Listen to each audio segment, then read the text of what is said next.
Today we'll talk about how can you create new threads on your Threads app. We're going to figure out the solution or know how you can do that in your app. So you just follow this ways, then it's going to work with you. So all you have to do, so you just go down here, clicking this sign down here. When you just click on this sign, it's going to show for you a list like this here. And here can you add here posts or encourage. So then here add photo.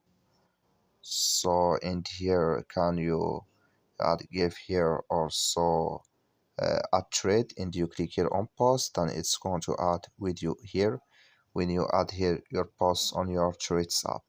Then here can you add GIF, and here use voice, then here text. So that's all you have to do. That's all. I wish you I give it. That's all. Thank you for watching. Don't forget to support us by liking, subscribe.